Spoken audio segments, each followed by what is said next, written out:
I think I was always interested to some extent from when I was very young.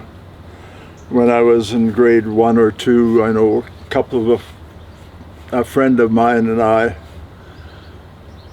we would make these quizzes for each other.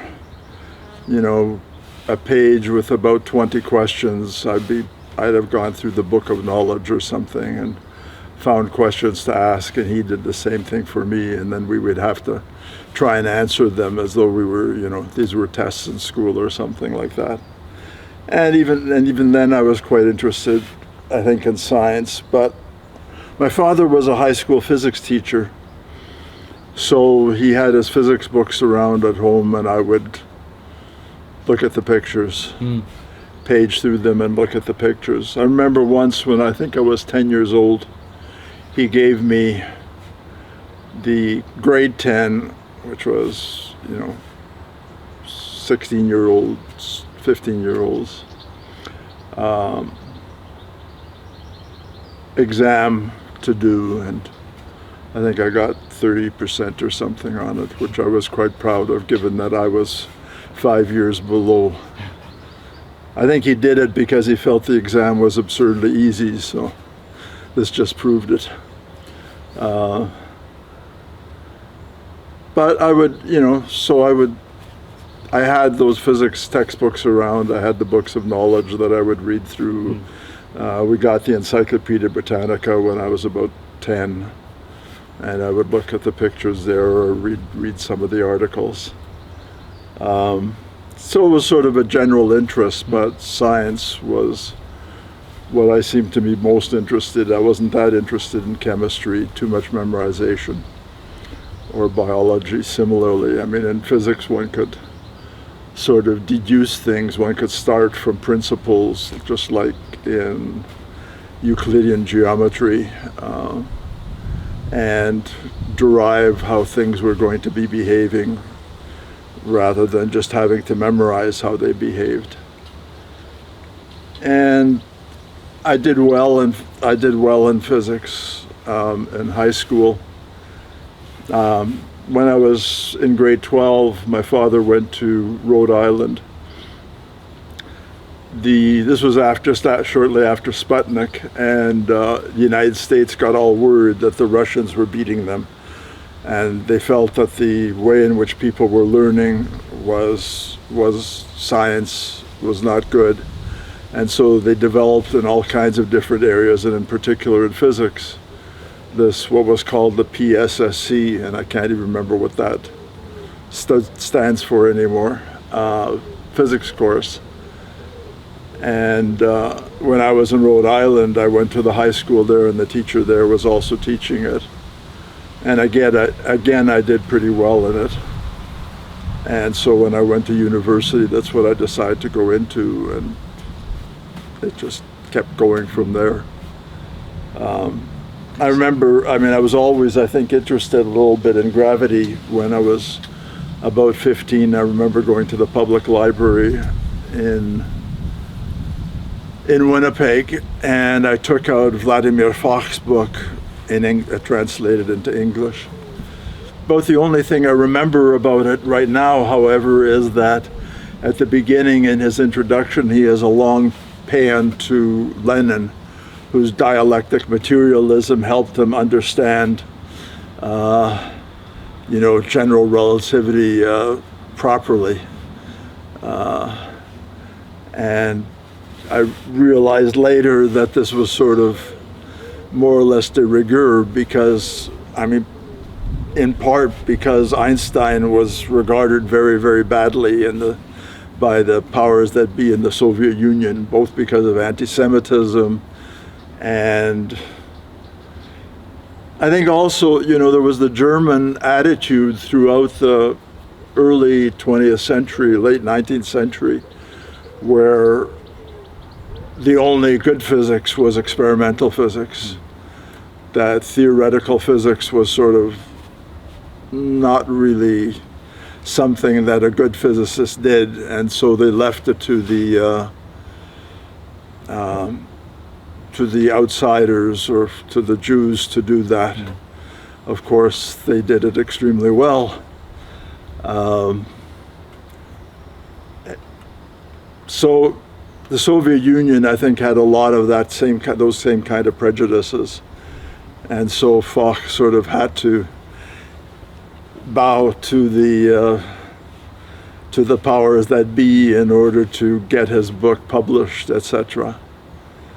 I didn't understand most of it, tensor analysis and so forth, but it indicated that I already had an interest in some of these things.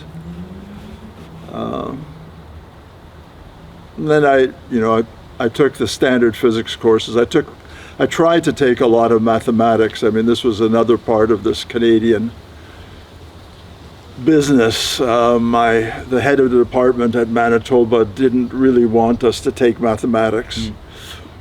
I had to ask permission to take some math courses instead of in my program in fourth year, and he looked at me and said, what do you want to take mathematics for? Any mathematics you need, you can just learn, when you're in graduate school, type of stuff, which I found was a somewhat short-sighted point of view. And I kept arguing, and he said, look, the only way I'll let you take it is if your average last year was 95% or higher. And he hadn't bothered to look at my transcript, so I took some mathematics, which broke the dam also for some of my fellow students, which was also very good, other theory students. So that was sort of how I ended up in physics. I went to graduate school. I'd gotten a fellowship to study in Canada, but I felt that I would probably do better. And it was actually a neighbor of my father's from the small town that they had lived in, had become a physicist. He'd gone to Princeton. He'd been one of Wigner's students in Princeton, and he strongly advised me to go to Princeton, which I did. And that was also where John Wheeler happened to be. And after I'd done my generals, I went to him and asked him, if I could work with him on my PhD, and he said, sure. That's how I ended up in gravity. So I find it interesting that the first thing that you became interested in was gravity. So, but at what point did you become interested in quantum mechanics then?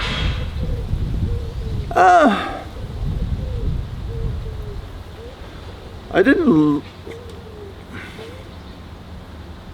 learn that much quantum mechanics, I would say, in undergraduate. I mean, we had some standard, Schrödinger quantum mechanics stuff, learning how to solve wave equations and so forth, which I didn't find that interesting. I think possibly through Wheeler as well, because by that time John Wheeler had sort of his interests had expanded. I mean, he'd always been interested in quantum mechanics. His early work was on quantum mechanics, what he called R matrix theory, which was sort of somewhat similar to S matrix theory, etc., was something that he had developed.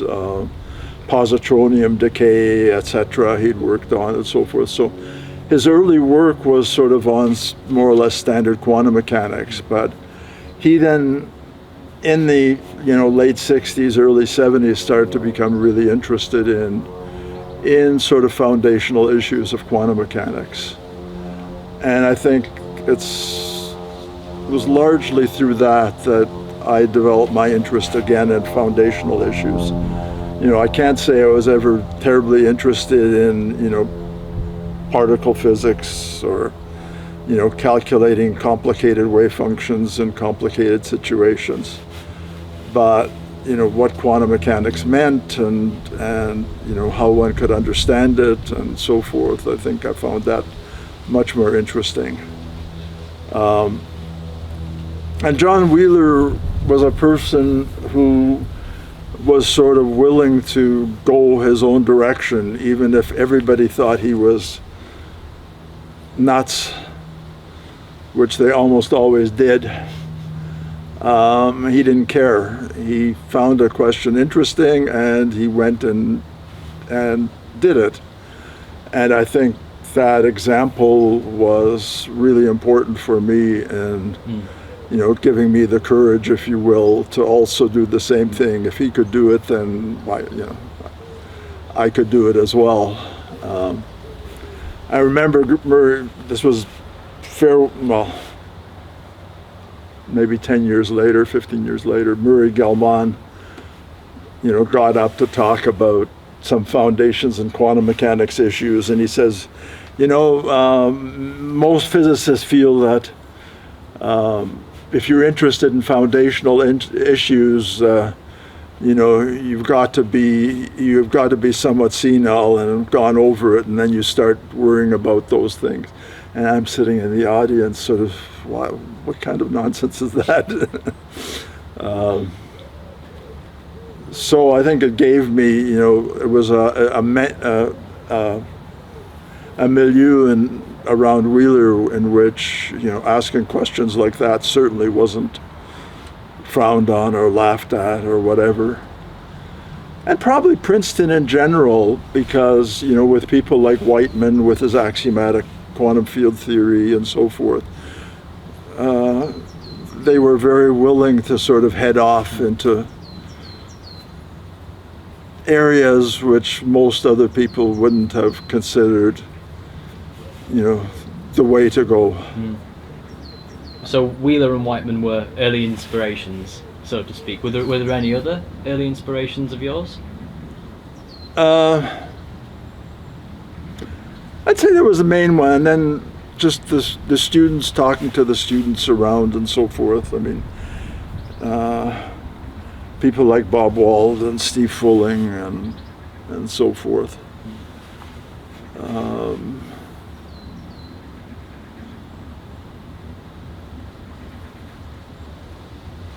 Of the faculty, I would say that Wheeler probably had the biggest influence on me by quite a lot. And then you came to the UK, didn't you, to do a postdoc with Penrose? Yeah, I was trying to figure out, I was in my last year, so I was trying to figure out what to do next. And the Canadian government had these fellowships, postdoctoral fellowships, which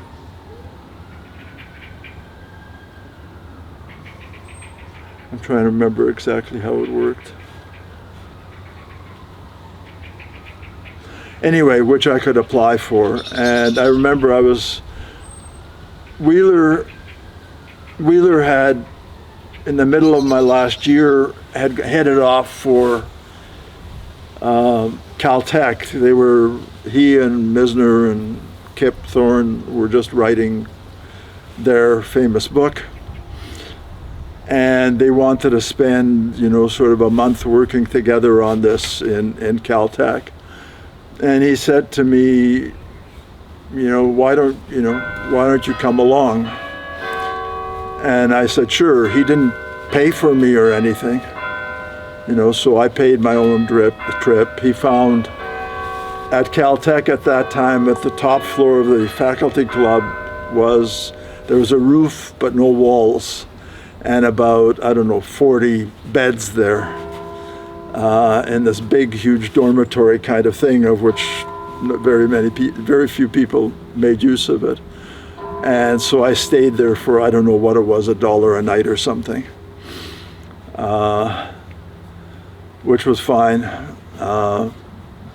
The weather in Caltech was pretty mild for most of that time. And so this is sort of different from often now, you ask students if they want to go somewhere and they will immediately start asking about, expecting to be that's got to be paid for them. Of course, now that I'm older, I do the same kind of thing to other people, but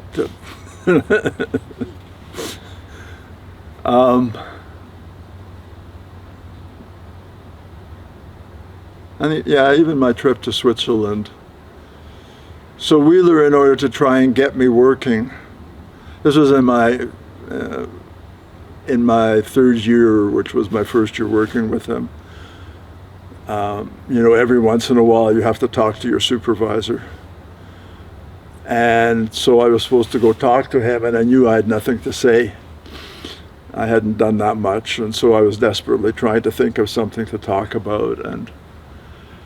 And I came into his office and I said, there's a question whether or not one could have, closed but not exact forms just made up out of the metric. So you'd sort of have a conserved quantity associated purely with the metric, either solving Einstein's equations or a metric in general. And he said, oh, yeah, that sounds very interesting. There's a conference on in Switzerland next summer on the bearings of topology and relativity. Here, why don't you send them this telegram asking them to invite you under my name to this conference? So he handed this to me, and I wandered the campus for a day because I knew I had absolutely nothing to say at that point, trying to figure out whether or not I had the guts to send this telegram. And I finally did send it, and then never worked harder in my life as I did the next 5 or 6 months. And I finally did have something to say when I got there. What was it you worked on? Exactly this question of whether or not one could find a closed but not exact form made out of just out of the metric and so forth. And I showed to a certain order and derivatives of the metric that it didn't exist. And almost didn't get there because I had booked the plane, same plane as he was taking. And he said, oh, you're going early. Here's my passport and my ticket. Why don't you book me in when you get to the airport early? And when I got on the subway in New York, I left my notes on the turnstile. So I went back to try and retrieve them, and they had been turned in, but the woman there wasn't the one that received them and said I had to wait for that woman, which took quite a while. When I got to the end of the line, there was a line of about 20 people waiting for taxis, and it was about less than an hour before the plane was going to leave. And so I was begging everybody in line, and the second person in line says, well, I'm going more or less that way. Why don't you come with me? And I got there, and there was Wheeler all alone in the departure lounge. Everybody else had gotten on the bus to go to the plane. And all they said to me was, oh, I'm so sorry. I'm so happy to see you. I was afraid that you might have gotten mugged. And that was all he said. But that's sort of about the only time in my life where I've ever really believed in the many worlds interpretation, because as I was driving through Switzerland, I could feel this other one of me wandering disconsolately through the streets of New York, having missed the plane, having missed this opportunity, etc., and having gotten my supervisor completely pissed off with me. So yeah, those were some of my adventures as a graduate student.